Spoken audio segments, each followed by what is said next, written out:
Right, ladies and gentlemen, MrSotko here. Welcome back to the channel. And today I got one thing to talk about, and that's what everybody is talking about, and that's more Libra coin news. And today we're going to be asking the question, is it going to be good for crypto or is it going to be bad for crypto? And by crypto, of course, I mean pretty much everything else except for Libra coin and, well, maybe a few others.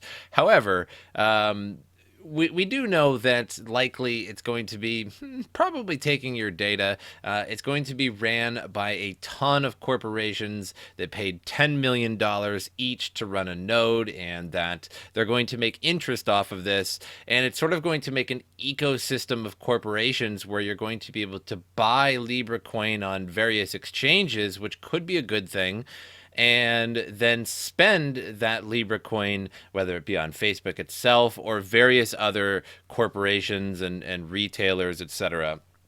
So in some ways this could be good, and in some ways it could sort of push out other crypto, or maybe the corporations and sort of congressmen, governments and stuff align in this way, because since the ledger is not necessarily public but shared between a bunch of corporations, they'll know all of your spending habits, and therefore it can be very easily regulated. And on one end, of course, this could open up a lot of people's minds to crypto itself. Now, before I get in, I would like to say that I'm going to be moving very soon. I'm going to be moving across the country, so this may be my last video for upwards of a couple weeks. So if you don't see me around, or I'm not too active on my channel, it's because I'm probably pretty busy either driving or trying to find new places to stay, etc. Well, I just don't have a place, set. I gotta go to a hotel and then find a place. So quick move sort type deal, career move, nothing bad. But so I just wanted to let you guys know. So if you have recently subscribed and you don't see any content, it's not usually the case. I usually try to make content as much as possible, but you can still get a hold of me. You can still comment on the videos, and I will still check them from time to time. My email is always open as well.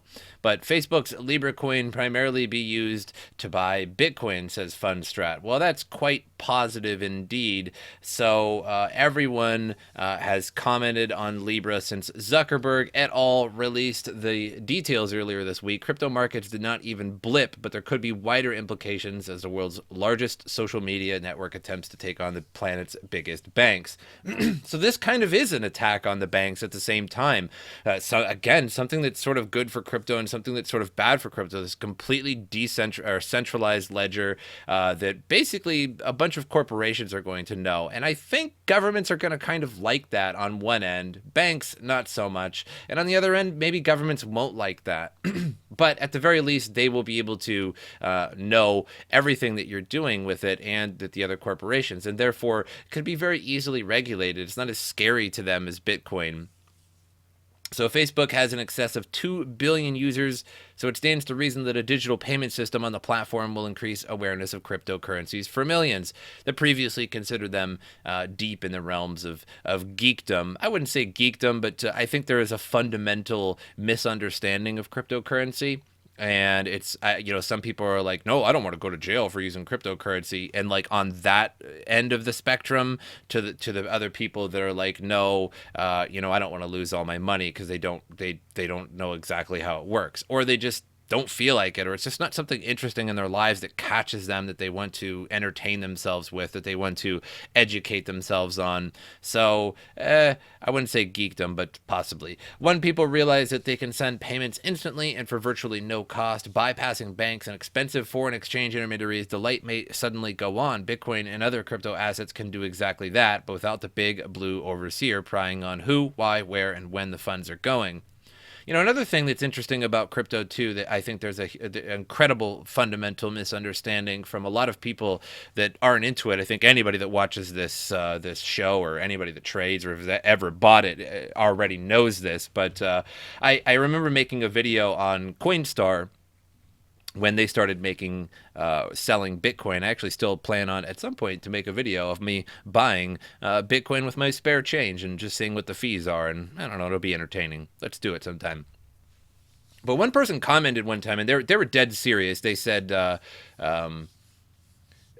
wow, what a scam that they make somebody go and, use their spare change and then get essentially a bill that they have to go now and use the rest of their credit card to buy Bitcoin with. And what they meant by that was the fact that they seriously thought that somebody had to pay $5,000 for a single Bitcoin or whatever the price was at the time. And that's just not the case. You could just buy $10 or $100 or $1,000 of Bitcoin. You do not need to spend what exactly you see on the ticker to buy one whole Bitcoin you do, but you can buy a divisible amount of it. And I think still, even today, a lot of people don't understand that when they see Bitcoin, on the charts and they say, wow, it's over 9,000. Gotta love that meme. They think, wow, people have to spend $9,000 to buy one of these, to buy this digital thing. Like, what is the point of it? Well, there's a lot of points, of course, but I don't think they understand that it is quite divisible. So Max Geyser said that I would do the voice, but it's too late in the evening. It's built into the protocol's Genesis block that eventually a heavyweight like Facebook would take on BTC. This increased awareness and appeal would be potentates will, of course, drive the hash rate to new highs, leading to new all-time high for Bitcoin price. Zuck is Satoshi's useful idiot. Maybe not. So another thing is that the immediate question for the crypto industry following the announcement of Facebook's ambitious Libra project was whether this new token will lead more users into the broader world of cryptocurrency or insulate them from other projects. That is, will someone who becomes a Libra user be more likely to one day hold Bitcoin, Ether, EOS, or other crypto assets? That's the question. For his part, Ravikant sees a way Libra could meet a need, noting that it could be lower the cost of global payments, but he added, I struggle to see why it needs to be on blockchain other than for PR marketing. So it makes sense. So in fact, others pointed to specific mechanisms which individuals might find their way into crypto world where Libra becomes a more common way of transacting value. It's good news for exchanges and good news for crypto because you'll have a lot more vetted users. So an analyst at Gartner told CoinDesk she foresaw exchanges as being a major source for attaining Libra in the early days. So now when you're signing up for Libra, you're going to see more cryptos as well. So which is true. There are a lot of exchanges already signed up to hold Libra. So if you're one of those people that say, well, I want but this Facebook coin, I've never dealt with crypto before. And it's like, well, just go to Coinbase and pick some up. So people are going to be making more Coinbase accounts. People are going to be making more Binance or anything like that, whatever sells this coin. And when they get there, they're going to get their first real good look at an exchange. And maybe that will convince them, like, wow, like I see that this price goes up and down every day. Maybe I can just give this a try to start just trading this and just have some fun, see if I can make a few bucks doing this. And I think that's why a lot of people may have gotten into crypto in the first place. And then once you tried it a few times, I think a lot of people were sort of addicted to the process. They found it fun, entertaining. They found the tech great, and that they stayed in it from there.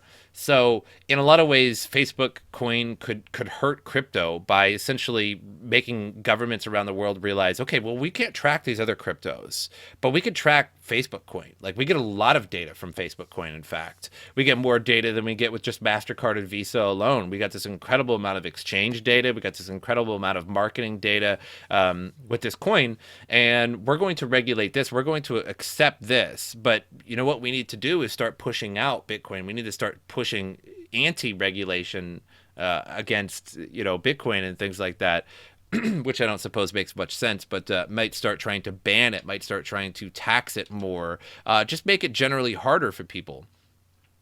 And at the same time, a lot of people will have to get Libra on exchanges, and it might bring them to crypto for the first time. So moving on here, Facebook talked to the Fed about Libra. So Jerome Powell, chairman of the U.S. Federal Reserve, said Wednesday that social media giant met with central bank in the run-up of the reveal of its Libra cryptocurrency. Again, see, Facebook just eager to comply with governments and make this completely as centralized as possible. And now we're bringing the Federal Reserve into it, or at least into the meetings. And so you could tell from the start that this is just going to be pretty much a data grab, a data sweep. And in a lot of ways, it could be useful.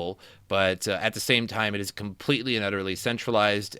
There's virtually no difference in you using a bank at this point. If anything, at least some banks are private and are maybe less willing to share your data than Facebook is. That's for sure.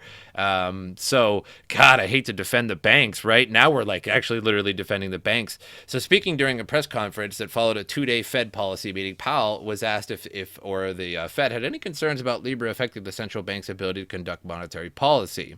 So, as well as Facebook met with Fed officials. Facebook, I believe, has been quite broad rounds around the world with regulators, supervisors, lots of people to discuss their plans. And that certainly includes us, he said. And as for the potential effects of monetary policy making, Powell said, we're a really long way from that, going on a note of digital currencies are in their infancy. So essentially, not too concerned about the central banks no longer being able to carry out monetary policy because of cryptos or digital currencies. It's something that we are looking at, though. So again, went to the Federal Reserve, said, hey, are you sure, I don't want to hurt the government, you know what I mean? Like just, and going right out and just centralizing this right off the bat, just basically like buddying up with the Federal Reserve of all things. So it is a weird question, and I do want to know in the comments, like, what do you guys think of, what do you legitimately think of Facebook Coin? Do you just not care? You just don't really have any concerns? Do you have concerns? Do you think it's good for crypto? Do you think it's really bad for crypto? And why? And again, I've displayed my reasons that it could be bad because it could make a lot of governments and things like that aware that how volatile and how unregulated and how impossible to regulate something like Bitcoin is, other than just straight up ban it. But then even still, it can still run through the network just fine, and it doesn't really stop it. It does dissuade a lot of people, and on the other end, it could bring a lot of other people into it. Now, I kind of want to end this one just before crypto coin market cap anyway, with this absolutely perfect picture. And again, somebody made this. This isn't real, but I'm expecting this too. This is just something you're going to see sometime in the future. I know there is going to be problems in the future in the same way that PayPal banned some of the right wing and some of those political oriented speakers. I don't really want to get into that debate left and right and such, but like how PayPal and Facebook and YouTube is banning some of these political speakers for really doing not much, just making some people angry, I suppose. But it says that your recent post has breached our community guidelines with Facebook coins. Your Libra wallet has been suspended for 3 days. Thanks for understanding. And it's just perfect, really. It really, I'm almost certain that I'm going to see this in the news at some point, and I'm going to have to show this on my channel later on. Except again, the picture is fake, but yeah. So moving on here. I'm a little tired, a little mentally exhausted from the potential move. It isn't moving the absolute worst, and I gotta go a long way too. So can't wait to get back into the videos again. This might be my last video for a week, 2 weeks. I'm not quite sure. I may be able to set up in the hotel that I'm in for a while and maybe make some videos like I did when I was in Seattle last summer. So 288 billion market cap, 9,292 Bitcoin. So everything is looking pretty good. Trading for the most part pretty sideways at the moment. So are we about to see an explosion in Bitcoin? I seen a Tom Lee prediction of $40,000 Bitcoin in the next few months. But I'm pretty sure that guy has been wrong literally every time I see a quote from him. It's the absolute opposite of what Bitcoin does. I think that's the most wrong person in the industry. And for a while there, he was like, no, I'm not making any more predictions. And I think like the networks were probably like, hey, you need to keep predicting because it brings in our ratings. And so I think he's just throwing things out there. So it's like, hey, what do you think Bitcoin will be? 27,000 in 3 months. And the next person comes up like 2 days later, 40,000 in 4 months, whatever. He's just throwing things out there. So, but I do think we're in a nice little bull market here, but it's just kind of a slow grower and not going too fast just yet. But that's all I have for you guys, and I will miss making videos for the next couple weeks, but I will be back. The channel isn't going anywhere. It will be dead for a little while, but just support me, follow me on Twitter, and comment, and email and stuff like that. I will still be able to respond from time to time, but I got a lot of work ahead of me. Subscribe to the channel, like the video, share the video. All of that stuff helps me out, and as usual, I will see you guys next time.